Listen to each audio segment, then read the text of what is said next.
C'est l'heure du Journal de l'Afrique. Soyez les bienvenus sur France 24. Ce soir, édition spéciale consacrée à la Journée nationale des mémoires, de la traite, de l'esclavage et de leur abolition. Nous reviendrons sur cette histoire douloureuse, sur les efforts de mémoire et la lutte contre l'amnésie. Nous irons sur le continent, à Gorée, au Sénégal, à Ouidah, au Bénin, mais aussi en dehors du continent, dans les Antilles, pour voir comment la mémoire est appréhendée. Et nous en parlerons avec notre invité Karfa Diallo, président de l'association Mémoire et Partage. Mais d'abord, on va s'arrêter sur cette date du 10 mai 2006. Ce jour-là, la France déclare la traite négrière et l'esclavage crime contre l'humanité. La France est le premier État à l'avoir fait. Depuis cette date, une journée nationale de commémoration a été décrétée. Ethan Hadji. C'était le 10 mai 2001, 153 ans après son abolition définitive par la France. L'esclavage est reconnu comme crime contre l'humanité par le Parlement. Ce jour-là au Sénat, la rapporteure du projet de loi, Christiane Taubira, savoure ce moment historique. La députée de Guyane a ardemment défendu le texte pendant 2 longues années. Et depuis 2006, le 10 mai est officiellement la journée nationale de commémoration des mémoires de la traite, de l'esclavage et de leur abolition. Le Code noir qui a séjourné dans le droit français pendant près de 2 siècles stipule que l'esclave est un meuble.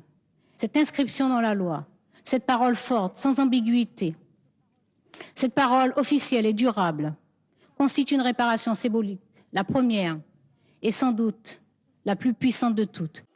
L'autre reconnaissance qu'apporte la loi, c'est une plus grande place dans les programmes scolaires et universitaires en sciences sociales à la traite et à l'esclavage. S'ils ont été enrichis, notamment au collège, en classe de 4e et en lycée professionnel, ces crimes restent globalement moins abordés dans l'enseignement général, selon certains historiens. Mais 2 décennies après la loi Taubira, la réparation politique et mémorielle a gagné du terrain en France et l'ancienne garde des Sceaux se félicite de cette avancée. C'est également la loi qui a créé le Comité national pour l'histoire et la mémoire de l'esclavage. La France, en tant que République, reconnaît qu'elle a participé en tant qu'État, en tant que monarchie, elle a participé à ce commerce odieux et elle lui donne le nom qu'il faut, le statut qu'il faut, un crime contre l'humanité.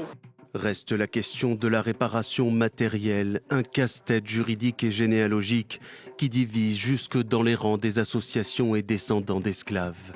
Les années 2000 ont vu naître les premières demandes formelles de réparation, sonnantes et trébuchantes, des revendications matérielles vite évincées dans la loi Taubira. Karfa Diallo, bonsoir. Bonsoir. Merci d'être avec nous. Je rappelle que vous êtes président de l'association Mémoire et Partage, une association très active justement dans ce domaine de la mémoire. Vous avez entendu dans ce sujet Christiane Taubira à l'époque, elle disait que cette loi était symbolique, mais en même temps, c'était le geste le plus fort. Est-ce qu'on en est encore là aujourd'hui? Est-ce qu'on en est encore 20 ans après au stade du symbole?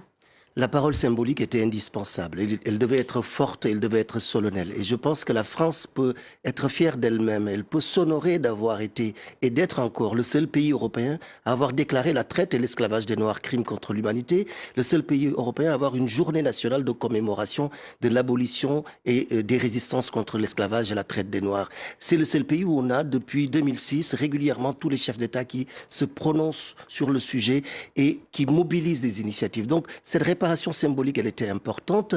Elle a libéré des initiatives. Elle a permis à l'éducation nationale, aux associations de trouver des moyens pour travailler cette question-là. Ça n'a pas réglé les problèmes fondamentaux que pose cette mémoire. Il faut rappeler ces 4 siècles de déportation, 4 siècles de crimes contre l'humanité. Mais la considération du crime, elle était essentielle. Et ça, la France l'a faite. Il y a bien évidemment des problématiques encore aujourd'hui qui se posent et que la jeunesse aujourd'hui nous pose, puisque fondamentalement, une partie de notre jeunesse qui n'a pas vécu cette histoire se sent encore responsable de ça et qu'elle exige véritablement qu'au-delà du symbole, il y ait de vraies politiques de redistribution, de puissance, de pouvoir et d'égalité. Fondamentalement, ce que cette loi nous dit, ce que cette journée nous dit, ce que l'investissement de Christiane Taubira, le sacrifice qu'elle a fait de se battre et de s'exposer ainsi, c'est de dire que cette France que nous sommes en train de vivre aujourd'hui, c'est une France qui peut être fidèle aux principes et aux valeurs de la République, liberté, égalité, fraternité. Donc oui, le symbole était important.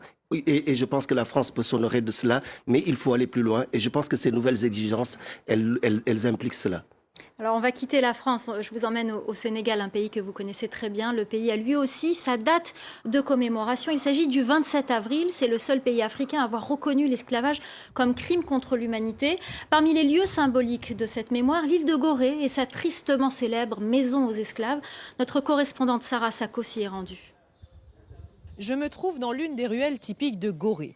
Gorée, une île petite par la taille, 900 mètres sur 300 à peine, mais grande par le symbole. Son histoire est intimement liée à celle de la traite négrière. L'île devient un comptoir dès le XVe siècle, d'abord portugais, puis hollandais, anglais, français. Mais c'est véritablement avec le commerce transatlantique que son économie prend son essor. Au plus fort du commerce transatlantique, l'île compte pas moins d'une vingtaine d'esclaveries et près de 5000 habitants. Et d'ailleurs, en 1848, date de l'abolition de l'esclavage, elle redevient quasiment déserte pendant quelques années.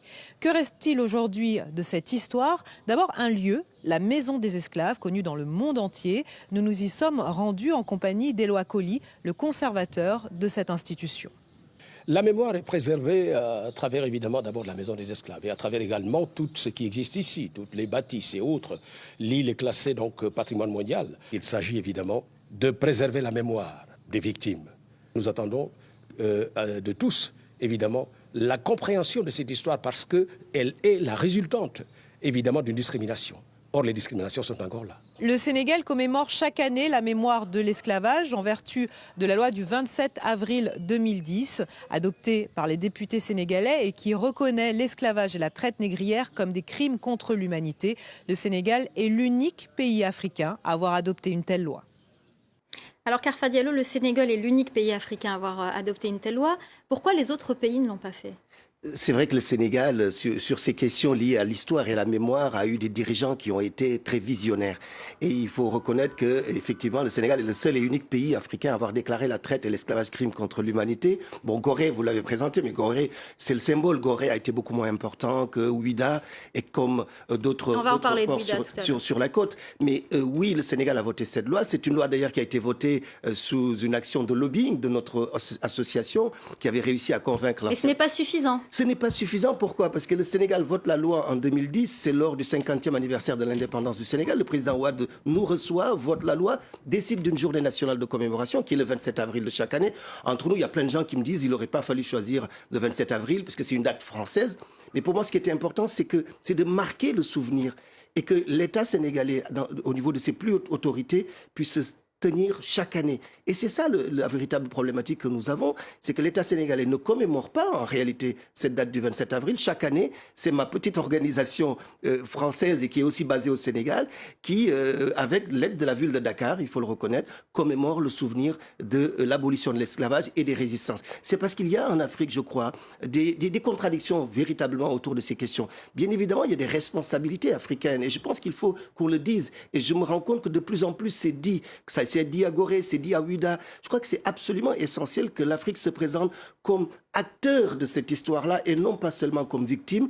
Et c'est cela qui permettra de pouvoir rentrer dans le travail des réparations. Si l'Afrique ne considère pas le crime, le monde ne pourra pas le considérer. Alors justement, on va parler de ces contradictions. Je vais vous emmener dans un autre endroit que vous connaissez très bien. On va aller à Ouidah, au Bénin. Cet endroit est très symbolique. Vous allez le voir que si certains luttent pour effacer les stigmates de ce passé en se battant pour débaptiser des places ou déboulonner des statues, d'autres ne sont pas d'accord. Voyez ce reportage signé Emmanuel Sodji et Raphaël Ntali. Ouidah a longtemps gardé un silence de plomb avant d'assumer son passé esclavagiste. Avec la fin du marxisme, il y a 30 ans, des lieux mémoriels sont révélés au grand jour. Ici, l'ancien marché aux enchères sur lequel pas moins d'1 million d'Africains ont été vendus. Cette place porte le nom d'un Brésilien blanc, le plus grand marchand d'esclaves. Ceux de la diaspora verront sur les lieux, voyant ce nom, Place Chacha, ils sont frappés, ils sont touchés. Nous sommes en train de mener une lutte pour que cette plaque puisse quitter les lieux, pour qu'on puisse se reconnaître officiellement que c'était en réalité l'ancienne place aux enchères. Pas question pour une association locale qui milite en faveur du rayonnement de Ouida d'effacer le souvenir du plus grand négrier et vice-roi de l'ancien royaume d'Abomey. Qu'il ait fait du bien ou qu'il ait fait du mal, on ne réécrit pas les pages de l'histoire. Il va falloir immortaliser tous ceux qui ont pris une part de responsabilité quand même dans l'histoire de Ouida.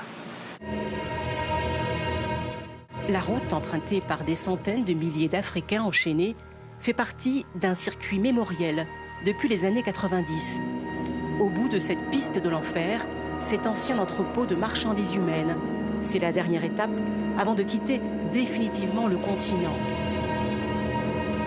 Geoffroy est descendant d'une famille de piroguiers. Ses aïeux transportaient les captifs vers les bateaux. Il vient souvent méditer ici. Nous étions obligés d'amener les esclaves dans les pirogues vers les bateaux négriers, sinon on est décapité. Le Bénin, dépourvu de richesses minières, compte surtout sur son patrimoine culturel et historique pour accélérer son développement. Alors, j'aimerais votre réaction sur Ouida. On a vu la contradiction entre ceux qui veulent débaptiser les places, déboulonner les statues, et ceux qui disent non, il ne faut pas faire ça, il faut procéder autrement. Oui, ça montre bien finalement que cette question n'est pas qu'une question occidentale, européenne. Ce sont fondamentalement les mêmes questions qui se posent. Nous sommes aujourd'hui sur la scène du monde. Et sur la scène du monde, il faut de nouveaux espaces symboliques, des espaces communs à créer. Et ces espaces communs, ils ne peuvent pas reposer sur le fait de retirer, de retrancher. Il nous faut plus de beauté, plus de mémoire, plus d'esthétique. Et fondamentalement, et dans ce sujet, je connais bien cette place Tchatcha qui est effectivement un Brésilien qui est revenu, et c'est un des négriers les plus importants. Sa famille est une famille très importante au Bénin. Je crois qu'il faut qu'on échappe véritablement au ressentiment, à la haine, à la diabolisation. Il faut qu'on entre dans des processus de relations qui permettent véritablement d'être dans le souffle de cette question-là. Son souffle, c'est quoi? C'est des exigences de justice. C'est une réécriture finalement du récit de nos sociétés qui se fonde d'abord sur la vérité, sur la dignité des personnes et ensuite, c'est vrai, sur la justice. Alors j'aimerais qu'on garde un peu de temps pour parler d'un endroit hors du continent africain. Si je vous dis qu'Arfa Diallo, nous naissons dans la cale des bateaux négriers, c'est là qu'est née l'histoire antillaise. Vous pensez à qui ? Aimé Césaire, et je me dis Bordeaux et Nantes et Liverpool et San Francisco, pas un bout de ce monde qui ne porte mon empreinte digitale. C'est vrai, c'est la Martinique, et c'est la Martinique qui est aujourd'hui concernée par ces questions. Vous savez, nous sommes encore dans le Black Lives Matter avec la mort de George Floyd qui se rappelle à nous. Et souvent, on a tendance à penser que c'est une affaire américaine. Mais quand on regarde un peu cette histoire-là, elle a commencé en Martinique. C'est le 22 mai 2020 que des jeunes Martiniquais ont déboulonné des statues de Victor Schœlcher. Donc, pour montrer bien que cette problématique n'est pas qu'une problématique outre-Atlantique, c'est aussi une problématique bien française, bien nationale, sur comment nous faisons histoire commune, comment nous faisons mémoire commune, comment nous acceptons que notre histoire est environnée d'ombres et de lumière aussi, et que ces ombres et lumières, il faut qu'elles dialoguent ensemble. Il ne s'agit pas de rejeter cette histoire, c'est un héritage. On ne va pas choisir les pages qui nous intéressent. Non, il faut tout prendre. Et c'est vrai qu'en Martinique, cette problématique est importante. J'y étais le 26 juillet dernier invité par la mairie de Fort-de-France pour dialoguer avec ces jeunes activistes. Cette effervescence, elle est nécessaire. Ce réveil, il est nécessaire parce qu'il nous bouscule. Il bouscule la France. Quand même, sous François Hollande, qu'est-ce qu'on a fait? On a retiré le mot race de la Constitution française en pensant que ça suffisait pour régler le problème du racisme. Le racisme, il est dans les imaginaires. Il est dans le délit de faciès. Et ça, c'est Jacques Toubon qui le dit. Quand il dit que quand vous êtes noir, vous avez 20 fois plus de risques de vous faire contrôler par la police. Le racisme, c'est quoi? C'est Cédric Chouviat qui meurt. C'est Adama Traoré. Donc, ce sont ces problématiques. Et puis, c'est la situation coloniale antillaise qui n'a pas fondamentalement changé. C'est le chlordécone qui est un scandale sanitaire aujourd'hui, écologique, incroyable. Donc tout ça réveille ça. Et cette effervescence, elle est nécessaire. Mais il faut qu'on soit dans la relation. Ça, c'est extrêmement important. Il ne faut pas se tromper de combat. Nous n'avons pas besoin de retirer ou de retrancher. Nous devons assumer, embrasser cette histoire-là dans ses aspects les plus sombres comme dans ses aspects les plus éclairés. Vous l'avez vu, en Afrique, on a eu des négriers africains. On en a eu dans les pays arabes. Eh bien, tout ça, il faut que nous l'embrassions avec détermination parce que les conséquences contemporaines, elles sont là. Et on l'a vu avec ce que George Floyd a subi le 25 mai dernier. Merci beaucoup, ce sera le mot de la fin. Il ne faut pas se tromper de combat. Merci beaucoup. Merci à vous. Karfa Diallo, je rappelle que vous êtes président de l'association Mémoire et Partage. Merci d'être venu sur notre plateau pour parler de cette problématique. C'est avec plaisir. Merci de votre invitation. C'est la fin du Journal de l'Afrique. Restez avec nous. L'info continue sur France 24.